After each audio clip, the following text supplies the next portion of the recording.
Hello and welcome back to English Today. This is DVD 13 and the first DVD of your upper intermediate level.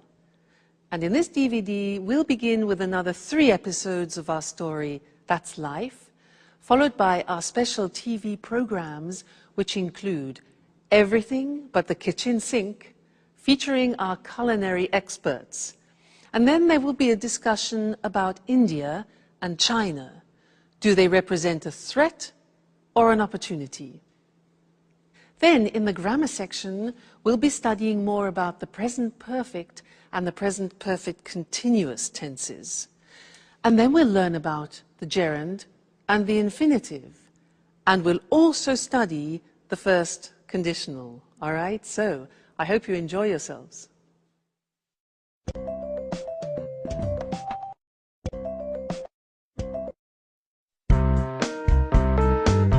Sharon, I called a real estate agent 5 minutes ago. He deals with apartments in Japan. He said he'd send an email with some photos.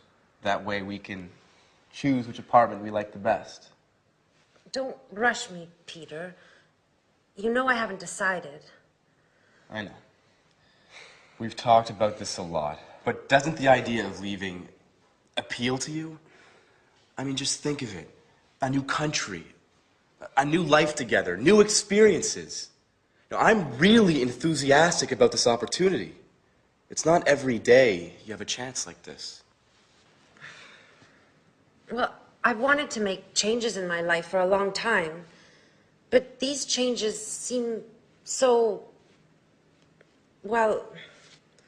overwhelming. There, I said it.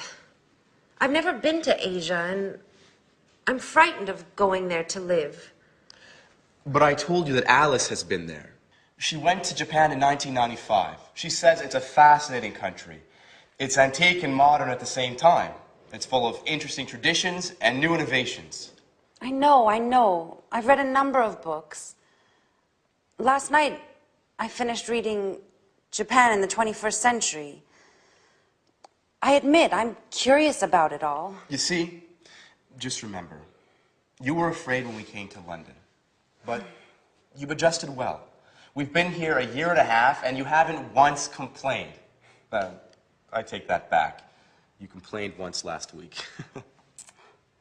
Come on, Peter, stop joking around. You're right, I've made great friends. That's why I'm so hesitant to go. I know. I'm also sad at the idea of leaving everyone. But... Hey, Jack. How long have you been in here? A couple of minutes. Excuse me, I didn't mean to spy. But you were so involved in your discussion. So you've heard that she still hasn't decided, even if she's going to decide soon. In fact, we're just talking about which apartment to choose. Well, don't rush it, Peter. Decisions about major changes take time. So whose side are you on? I need to get going. I took my watch to be repaired 2 weeks ago, and I still haven't picked it up. Sooner or later, they're going to put it up for sale. Bye. Jack, I'm leaving her in your hands. Please try and convince her.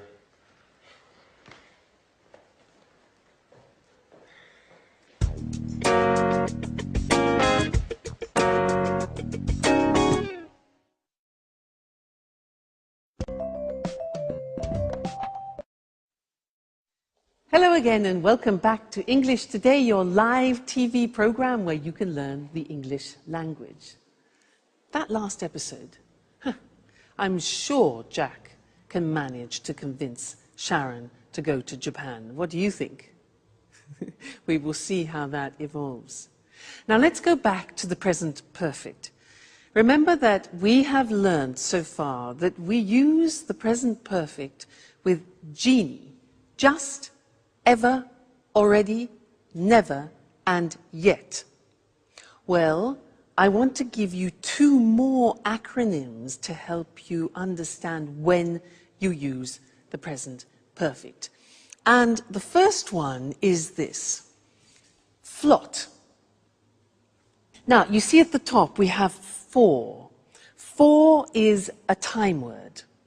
And we use for a length of time. What's length? Length means a duration of time. So if you want to say 10 years, for example, you would say, I have lived in France for 10 years. For 10 years, a duration of time. Or, for example, 5 minutes. I have worked here for 5 minutes. Okay, so for we use for a length or a duration of time. That's flot, F-L-O-T, flot. Now, let's look at the second one, spot. Now, spot starts with the word since. Since is a word that we use when we're talking about an exact point of time. So, let me give you an example. If I say 5 o'clock, that is an exact point of time. So you could say, I have been here since 5 o'clock. Or for a year, you can say 1973, since 1973. So these two words are very important, for and since. Flot, spot. For a length of time, and since for a point of time. Now let's do a little exercise to help you with that. I will say something like 2 days. You must decide whether to use for or whether to use since. Okay?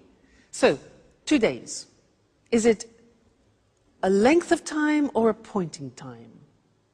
Length. So, for 2 days. I have been here for 2 days. Another example. Thursday. Thursday is a point of time, so since Thursday. Great. For a long time. A long time.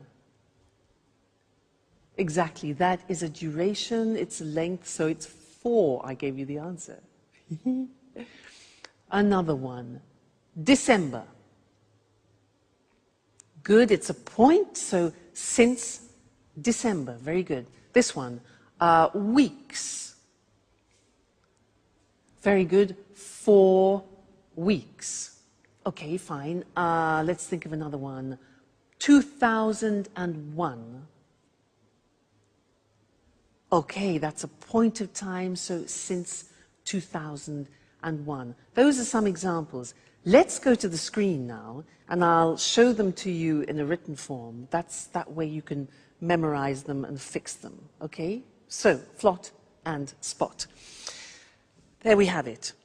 For a length of time, flot. So this is to express duration. The examples, I've lived here for 10 years. Then, he's known her for ages. Now, for ages means for a long time, okay?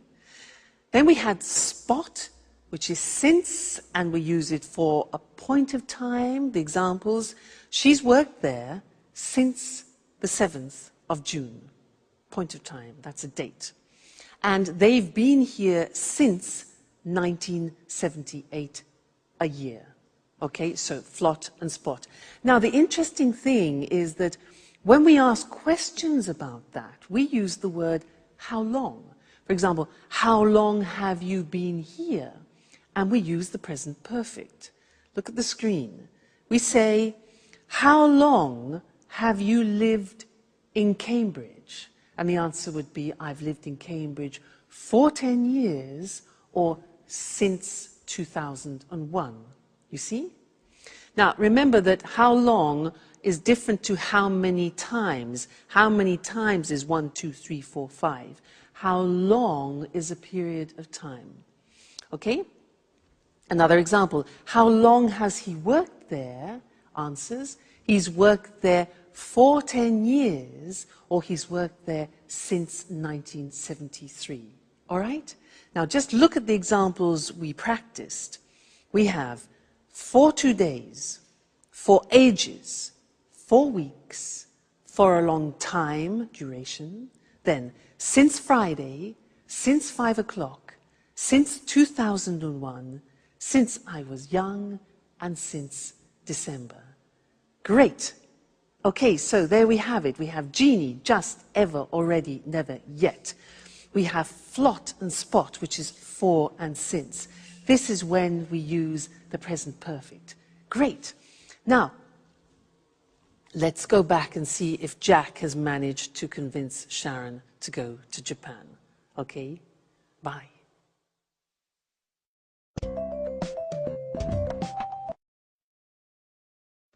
You can't leave. Now that we finally found each other. Stop it, Jack. I'm so confused. Don't you start. I was thinking,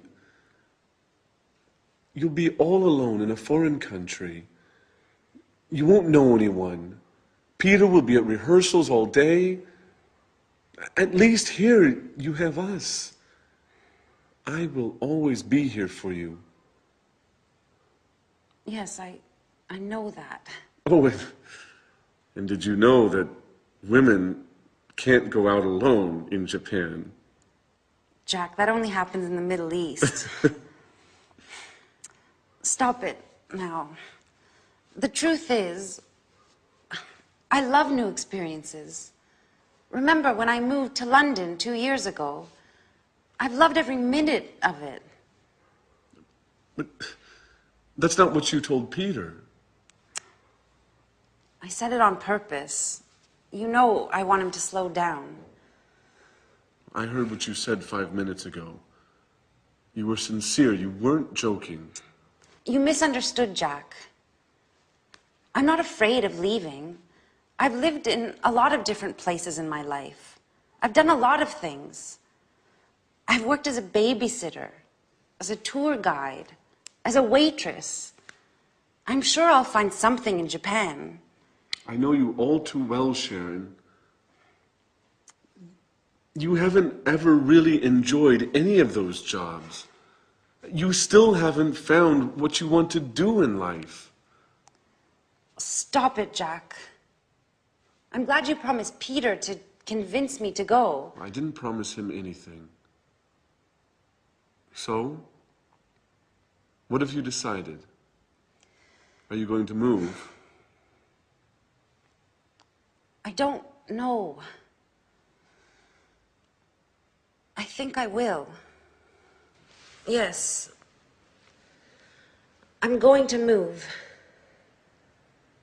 If you've already decided, why did you have a job interview yesterday afternoon? Who told you that? Anne? No. I haven't spoken to her for days. So how did you find out? It doesn't matter. So, you still haven't answered my question. I don't have to answer to you, Jack. Okay. I see you're angry. It just proves that I'm right. Jack, sometimes you are so impossible. Have you ever considered that maybe it's the best thing for me? And what about you, Sharon? Have you ever thought that you might be in love with somebody else? Listen, I refuse to give up.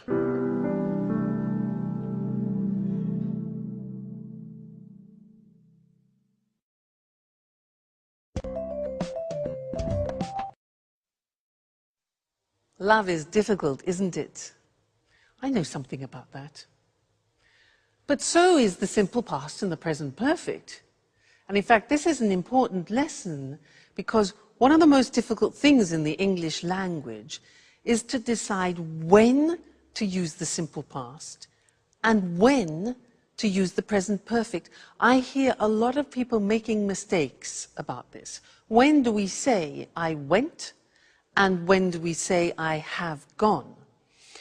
Well, remember, up until now, I've tried to help you with these acronyms, you remember? Oilway and Genie. And I really do think they'll help you. Now, do you remember, Oilway was for the simple past. We use the simple past with on, in, last, when, ago, and yesterday. Okay? And we use the present perfect with just, ever, already, never, and yet. Be careful, there are two A's. This is already, this is ago. Okay, so be careful there. So, when you are speaking English, you have to make these choices. What do I use? Simple past or present perfect? And it depends on what time reference or time word you are using in the sentence. That is the most important thing, okay? Which one of these acronyms? Let me give you an example. We'll take a simple verb like I go. Now, if you want to use already in the sentence, what do we use? Do we use present perfect or simple past? Already is part of genie, just, ever, already, never, yet. So you need the present perfect. And you say, I have already gone. Now, if you want to use last week, where is it? L, last, simple past. So you say, I went last week. Now, you try. I want to use just. Which one? Genie, just. So we say, I have just gone. Present perfect. Okay, next one. I want to use yet. Now be careful, there are two Y's. This one is yet, this one is yesterday. Be careful. So, yet is negative, do you remember? It's present perfect, and the yet is at the end of the sentence. So, I haven't gone yet. All right? That's more difficult. Yet, so that's an exception. Next one. When? When?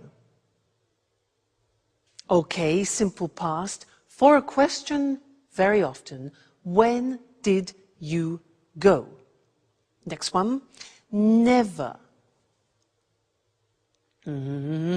Right? I have never gone. Present perfect. Fabulous. 2 days ago. Now this is already and that is ago. So, I went 2 days ago. Great, you're getting the hang of it. On. Yes, so I went on Friday, for example. Yesterday. I went yesterday. And the last one, in. Yeah, good. I went in June or in September. Fantastic. So that's it. Okay?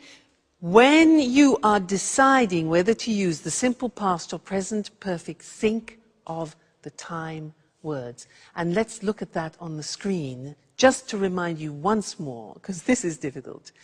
So, oil way is for specified time. On, in, last, when, ago, yesterday. I saw him on Friday. We went there in 1988. She came last week. When did you visit them? Question form. I visited them 2 weeks ago. I saw him yesterday. On, in, last, when, ago, yesterday.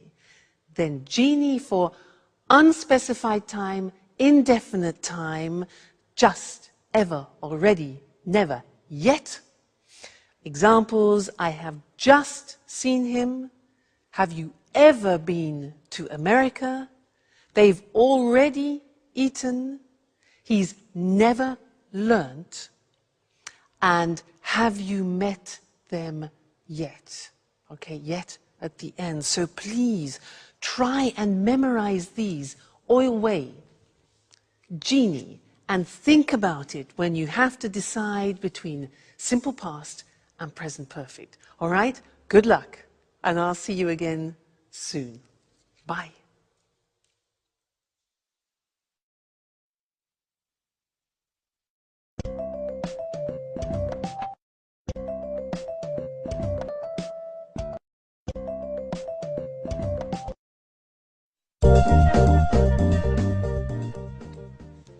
Okay. Sharon, you remembered to buy the beer, right? Of course I did. And you managed to bake the cake, right? Not yet. I'm going to bake it this afternoon. I still need to get some chocolate. Actually, Jack offered to get some for me. He promised to bring some before lunch. Sorry, but I can't help you with the cake. I have to take some tours to visit the Tate Gallery. Oh, don't worry about it. I'll have Jack to help me. He decided to stay home today to give me a hand. Just don't forget to tell Tom, David, Mary, and all the others.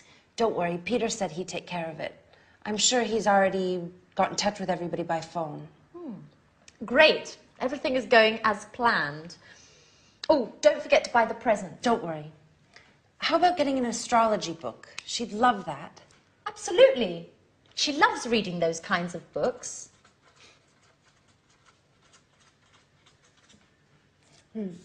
I hope I can get it before I go to work.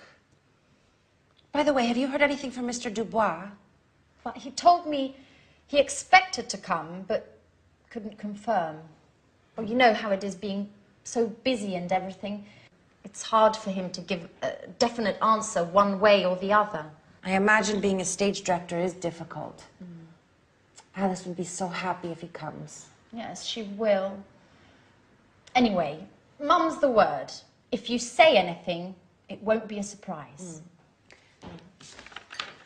Hey everyone, what are you up to? Oh, nothing important. Oh, I almost forgot. Happy birthday, Alice. So, what have you arranged to do this evening? Well, I considered celebrating with you guys. I mean, if you want to. Oh, I'm really sorry, but Jack has arranged to eat out this evening with his colleagues, and he can't put it off now.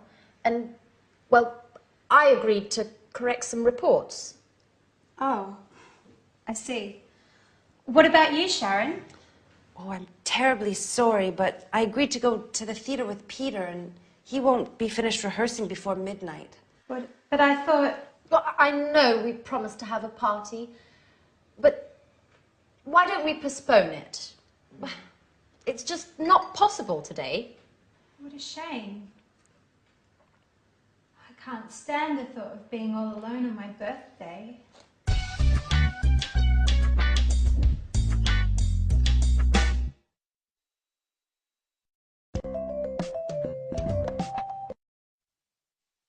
Hello again. She really believed them, didn't she? Great actors. Now, in this lesson, I want to do something new, and it's related to gerunds and infinitives. In that last episode, our friends used some quite complicated sentences, which I want to look at with you now. Anne said, Jack offered to get some cake.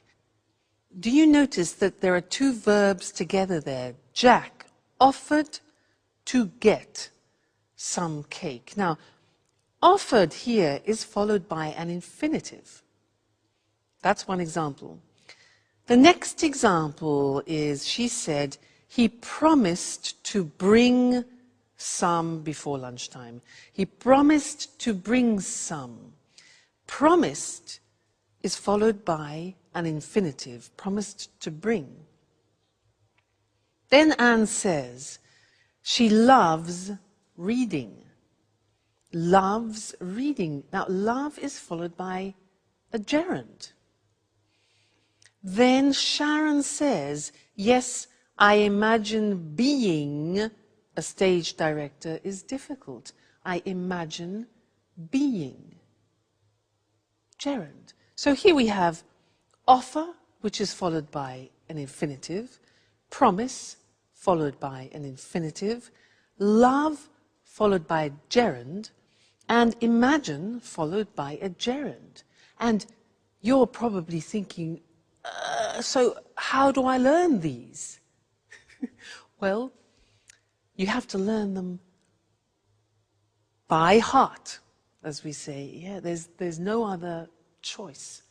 So let's go to the board now, and I will show you how it works. And unfortunately, like the simple past irregular verbs, it's all a question of memory. So, as we said, when you have a main verb followed by another verb, sometimes it's in the infinitive, sometimes in the gerund. Let's look at some examples. You managed to bake a cake. The verb manage is followed by an infinitive. Jack offered to get some. He promised to bring some. I have to take some tourists. Have to in the sense of obligation. What have you arranged to do? Arranged plus infinitive. I agreed to correct some reports. So there you see manage, offer, promise, have, arrange and agree are followed by the infinitive with to. Let's move on to the other examples where verbs are followed by the gerund. She loves reading. So love followed by reading. Gerund. I imagine being a director is difficult. Imagine followed by gerund. I considered celebrating. Considered followed by gerund. Celebrating with you guys, and he won't finish rehearsing before midnight. So there we have examples of love, imagine, consider, finish, followed by the gerund forms. So it's a bit complicated, and it's a question of familiarizing yourselves with the verbs that take gerund and the verbs which take infinitive. It comes with practice, don't worry. But this is just an introduction. So, let's go back and see what's going on in Alice's birthday party. All right? And I'll see you later. Bye.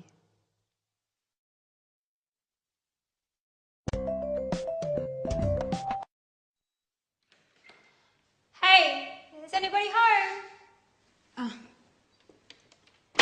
That's right. I forgot.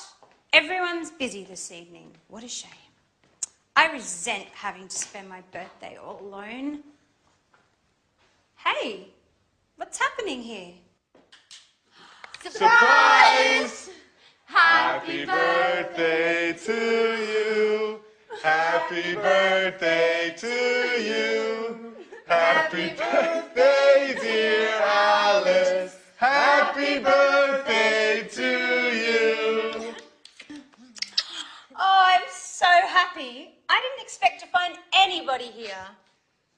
I thought I had to spend my birthday all by myself. Oh, did you really think we would forget to celebrate your birthday? Well, yes. You played quite a trick on me. And you fell for it. Come on, everyone. A toast to Alice. Oh, wait. Before we make a toast, we have another surprise.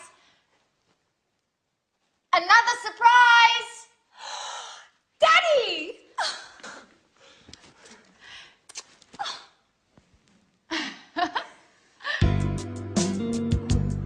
This is such a great birthday. How did they talk you into coming? Alice, dear, how could I miss your birthday? Work is important, sure, but nothing is more important than my dear, sweet, only, lovable, adorable little girl. Dad, if you talk like that, you'll make me blush in front of everybody. Listen, I know I wasn't always there for you and that I've made a lot of mistakes, but I want to catch up. Things change. I've got a suggestion for you. Do you want to come and work with me? Really? With you? What would I do? You can write scenes for my films. You've always had artistic flair. I'll teach you the tricks of the trade. You'll learn how to write convincing scenes in no time at all. That way, we'll always be together, if you want. I don't know what to say. I gave up wanting to spend time with you. You don't have to decide to do anything now. Let's celebrate your birthday. Let's toast. Cheers, Alice. Thank you so much, Daddy. This is the best birthday of my entire life.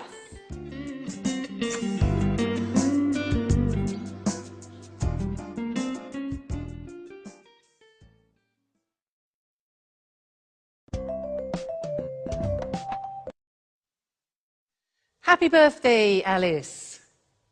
Did you hear what her father said?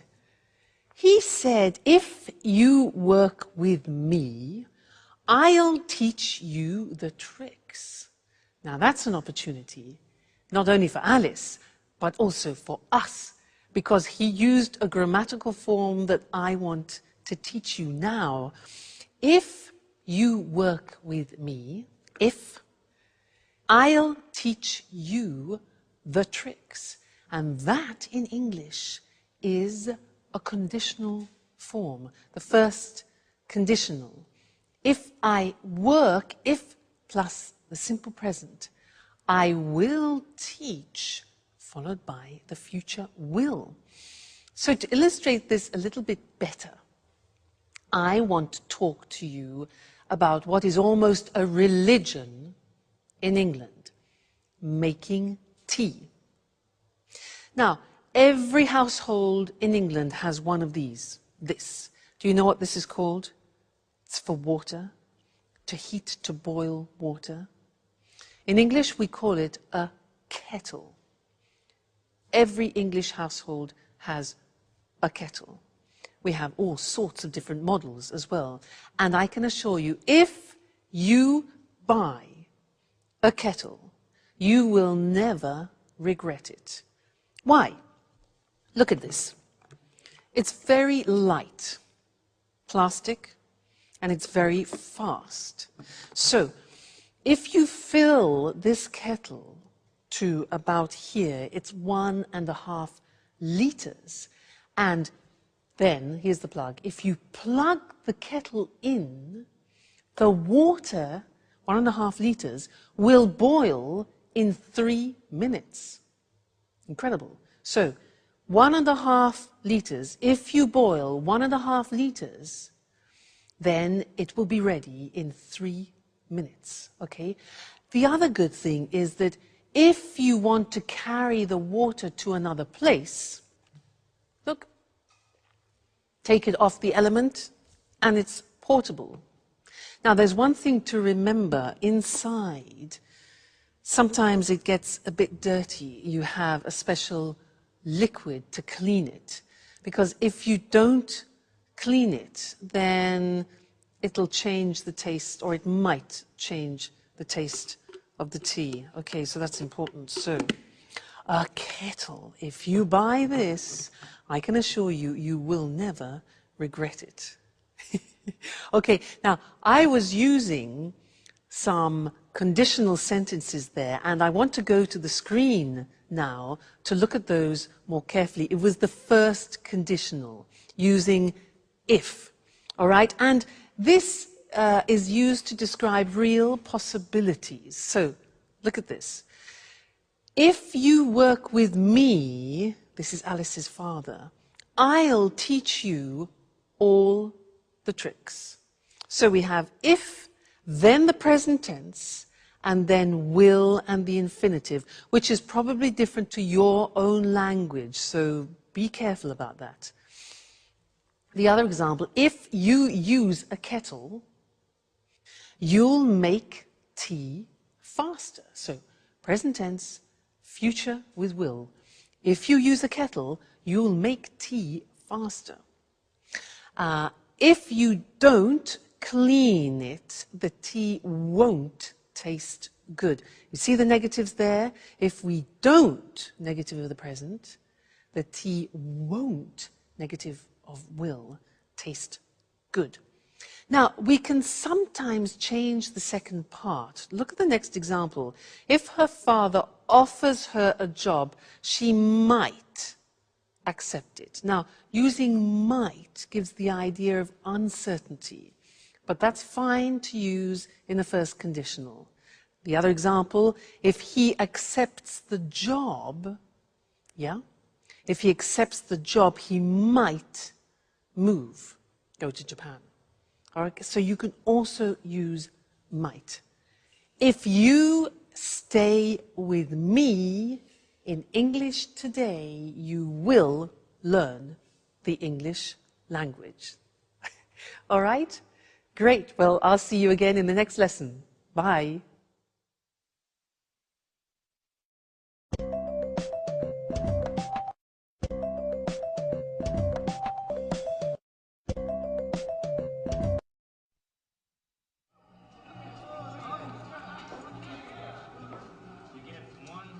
Hi, Jack.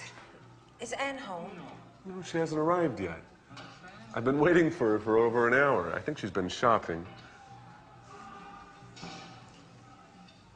What's the matter? You don't look too well. Nothing, really. Don't lie to me. I've known you for 10 years. Listen, Jack, I really don't want to speak about it, okay? No, it's not okay. We have to speak about the situation and clear the air once and for all. I've been thinking about us a lot.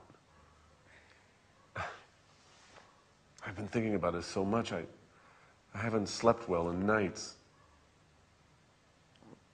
What have you been thinking, Jack? About us.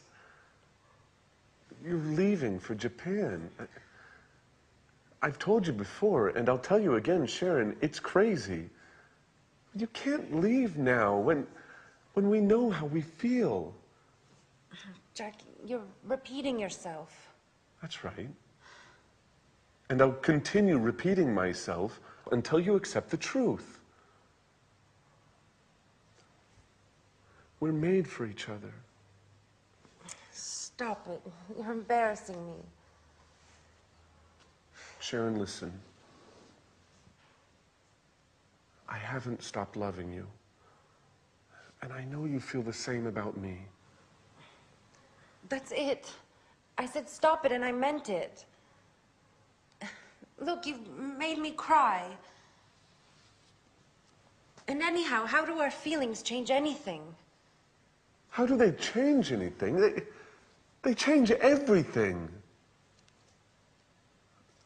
You must tell Peter immediately about everything. Tell him you won't go.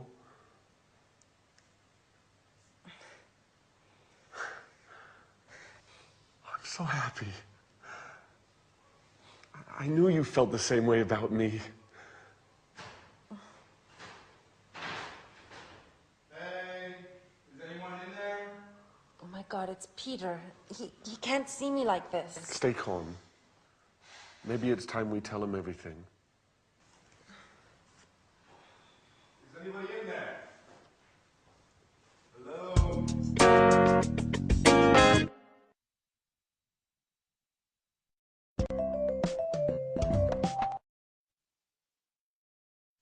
Hello, everyone, and welcome back to some more English today. It's the moment of truth for Sharon, isn't it? Now, in that episode, they used some very interesting language, and language which is a grammatical form very typical to English. It's a form you don't find in many other languages. Let me give you some examples. Jack said, "I've been waiting for her for over an hour. I've been waiting for her." She's been shopping. She's been shopping.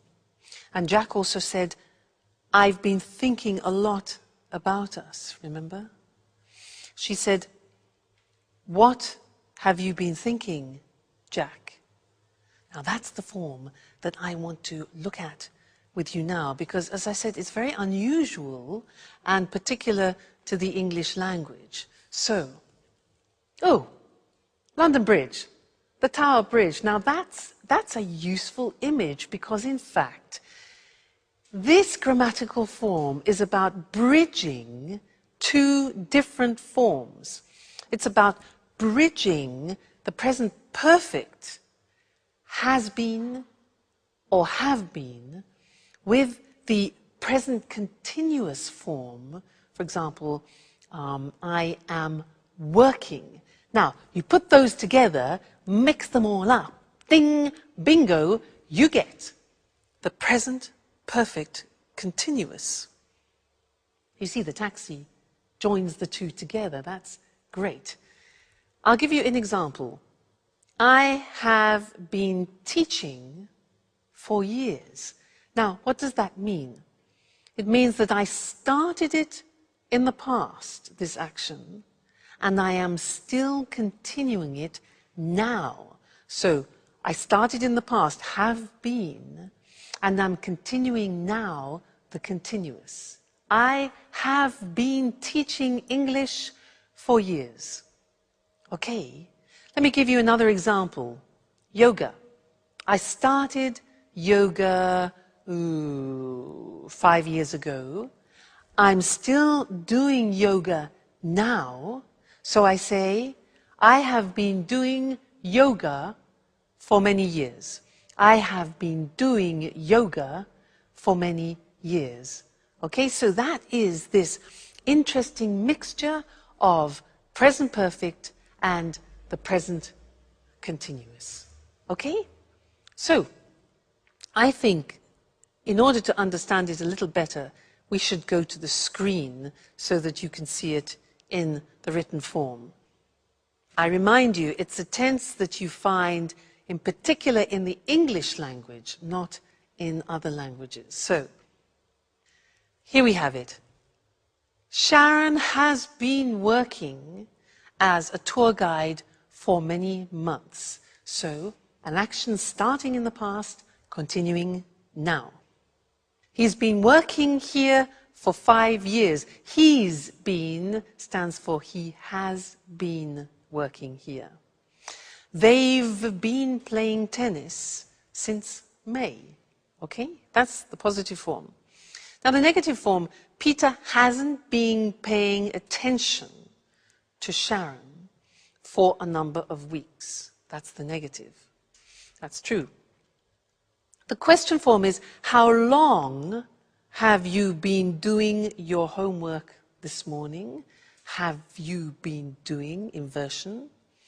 How long has she been teaching? We use how long very often because we want to find out the duration, when the action started and the action is continuing now, so what period of time?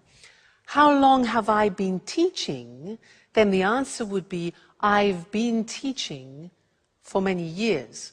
I could ask you, how long have you been learning English? You can say, well, I've been learning English for years, or whatever the answer is. So that's the present perfect continuous, PPC. And don't worry, this is not the only lesson about it. It's not easy, and I will tell you other things about it in another lesson, the next lesson. All right? So see you then. Bye.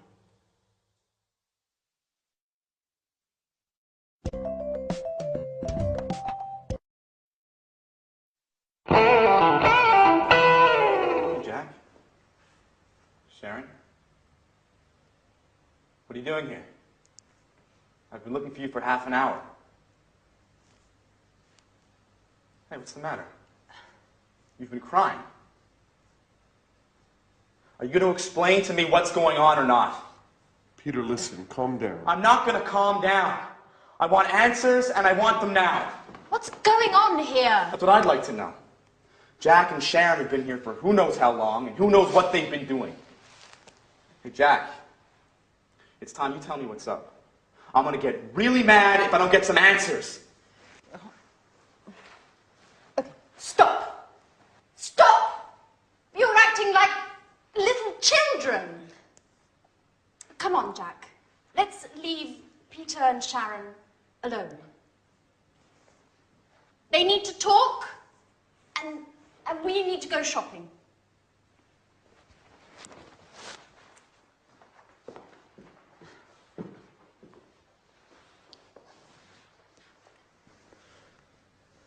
So, Sharon, what's going on? Peter, I have to tell you something I've never told you before. I've known Jack for a long time. We went to the same university together, and, well, we were once engaged. What? So that's why Jack came to live here. You've been seeing each other, haven't you, Sharon? No, Peter, I swear, it's true. We just happened to meet here. It happened by chance. By chance? That's a strange stroke of luck. Just enough to bring back some old passionate feelings? How long has this been going on, Sharon? Nothing has happened between Jack and I. Even if I do still have some feelings for him. After all, Peter, you've been neglecting me for months. The only thing that's important to you is your work. You live, eat, and drink theater and nothing else. So you're saying this is my fault? No one is at fault. It's just that we want different things from life at the moment. I've had 2 interviews with the director of the Archaeology Museum. They want to open an art exhibition, and they've offered me a job. Do you understand, Peter? It means a job I would really love. What are you getting at, Sharon? Would you stay here and not go to Japan if I asked you? What kind of question is that? Answer me, Peter. It's important. I've accepted the job. Without asking me. How could you? Did you ask me about Japan? Did you, Peter, huh? Are you willing to stay here with me?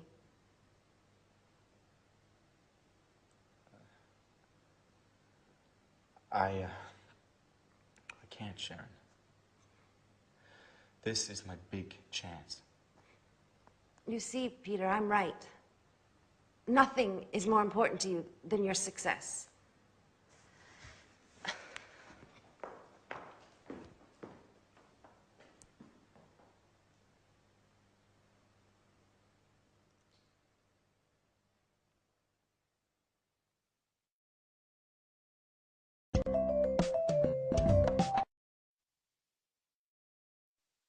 So this is our moment of truth. The question is, when do we use the present perfect and when do we use the present perfect continuous? Many people ask me this. They say, Louise, but when do we use the present perfect? I have gone, I have seen, I have done. And when do we use the present perfect continuous?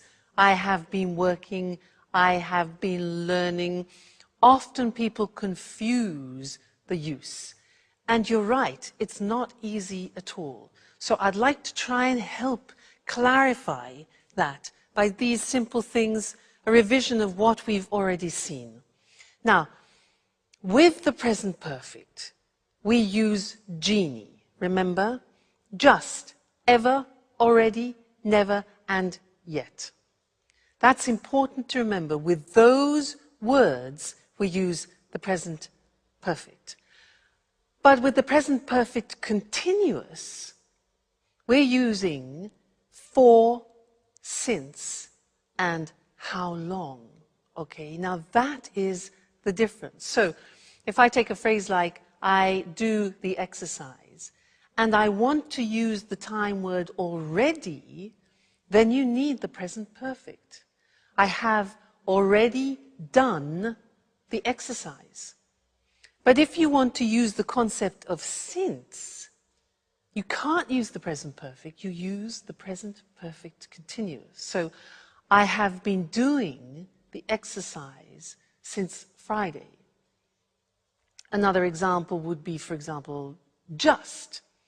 Just is a present perfect word, so we say, I have just done the exercise. If you want to use for, we're into the present perfect continuous, the PPC. So, I have been learning English for many years. So do you see the mechanism? You have to think about what time words you want to use in the sentence. Then you choose the correct grammatical form. Genie for the present perfect. For, since, how long? How long have you been learning English for the present perfect continuous? That way you can distinguish between the two forms, all right? So try and memorize those time words, and I can assure you it will help you a lot when you're speaking. All right? Great. Well, see you again in the next lesson. Bye.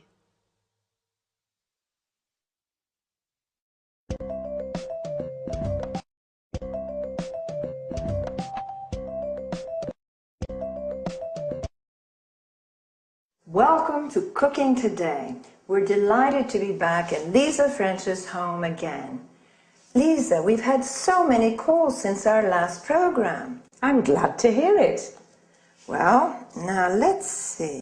Here, Sally from Manchester is getting married in June and has always dreamt of having a well-equipped modern kitchen just like the ones in the movies. How can we help her? Well, to begin with, a kitchen environment should be well lit and have ample surfaces to work on. Also, plenty of drawer space is necessary for storage of food items and utensils.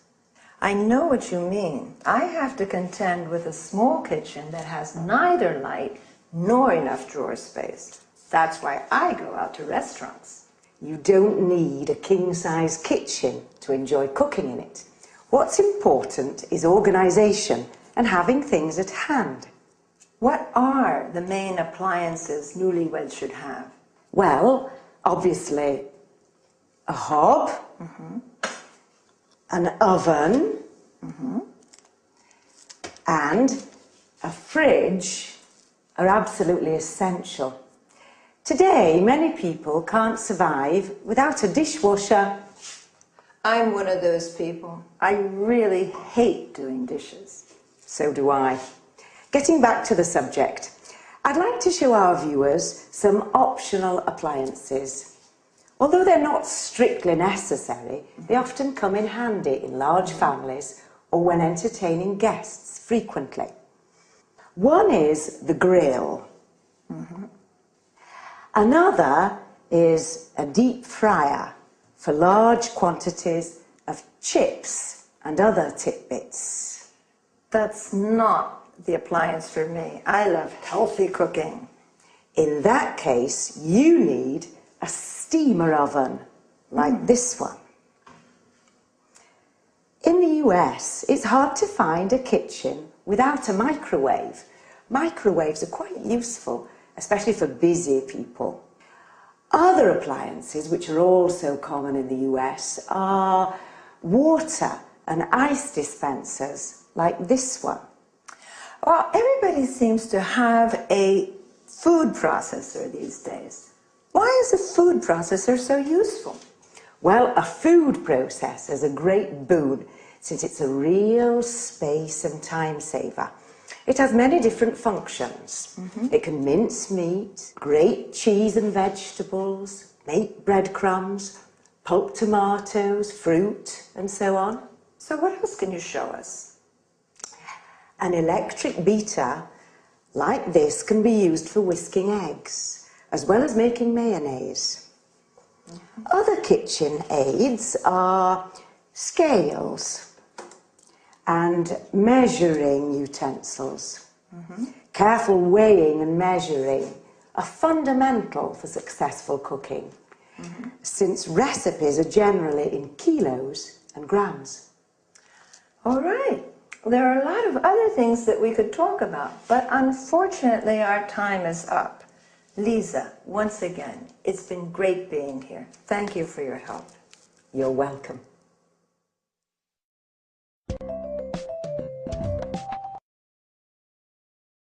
Well, let's analyze some of the vocabulary used by Lisa.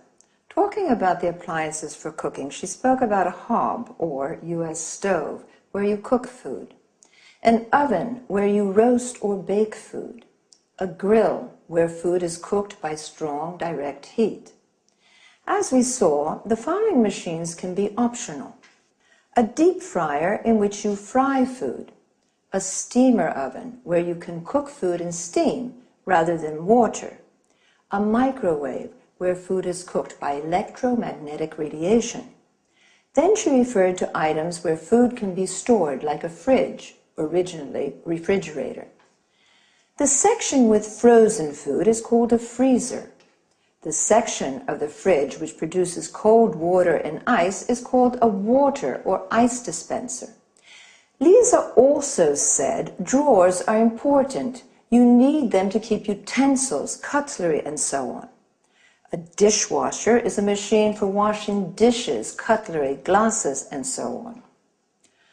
Other small appliances are a food processor, a machine which can ground, mince, or chop food, an electric beater where you mix, whip, or whisk food, scales or measuring utensils used for measuring food, weight, or liquids. Then Lisa used some culinary terms, such as mince, that is chopping meat into very small pieces. Notice that mincemeat is a mixture of dried fruit. Cheese and carrots can be grated, that is, finely shredded. Or we can say pulp, which means crushing fruit into a soft paste. Pulp is also the soft inner part of fruit. Another useful verb is beat. That is mixing eggs, cream, butter, using a fork or whisk. That's enough for today. See you again. Bye.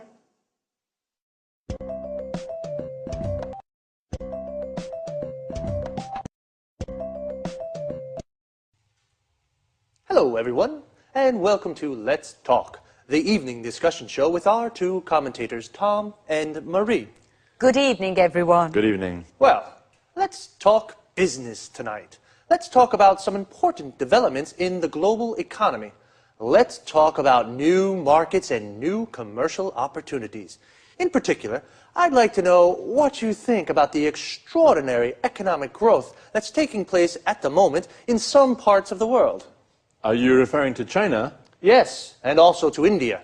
You know, for the last 5 years, the economies of these countries have been growing at almost double-digit rates.